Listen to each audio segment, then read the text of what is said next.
6 দফা বাস্তবায়নের দাবিতে ঢাকার কেন্দ্রীয় শহীদ মিনারে অবস্থান করছে খুলনা প্রকৌশল প্রযুক্তি বিশ্ববিদ্যালয়ের কুয়েটের শিক্ষার্থীরা। শিক্ষার্থীদের 5 সদস্যের প্রতিনিধি দল প্রধান উপদেষ্টার বাসভবন যমুনার অভিমুখে রওনা হয়েছে। ছাত্র প্রতিনিধিরা প্রধান উপদেষ্টার কাছে স্মারকলিপি দেবেন। এর আগে সকাল 8টায় বিশ্ববিদ্যালয় ক্যাম্পাস থেকে দুটি বাস যোগে 80 জন শিক্ষার্থী ঢাকার উদ্দেশ্যে রওনা দেন। ঢাকায় পৌঁছে দুপুর 2টায় ঢাকা কেন্দ্রীয় শহীদ মিনারে সমবেত হয় আন্দোলনকারীরা। পরে আলোচনা শেষে 5 সদস্যের একটি প্রতিনিধি দল প্রধান উপদেষ্টার বাসভবন যমুনায় যাওয়ার সিদ্ধান্ত নেয়।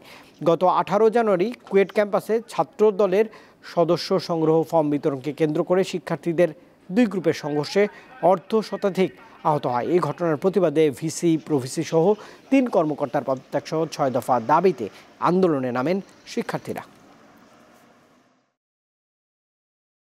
যে অন্তর্বর্তীকালীন সরকার আমাদের জুলাই বিপ্লবের ছাত্র জনতার রক্তের উপর দাঁড়িয়েছে, সেই অন্তর্বর্তীকালীন সরকার আমাদের 1.5 শতাধিক ভাইয়ের রক্ত ঝরার পরও আমাদের সাথে যোগাযোগ করে না।